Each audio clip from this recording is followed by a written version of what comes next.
Good morning guys, in front of me is ASUS ROG Phone 7 and let me show you how to activate emoji suggestion.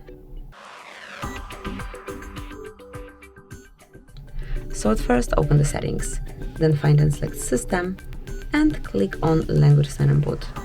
Here click on on-screen keyboard and mark Gboard.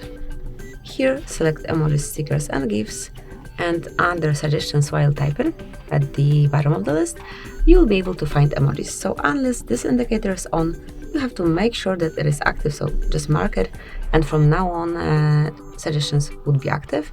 Also here you can personalize emoji stickers, so it's working the same way. Just make sure that this toggle is on. So that's it, that will be all. Thank you for watching. Please subscribe our channel and leave the thumbs up.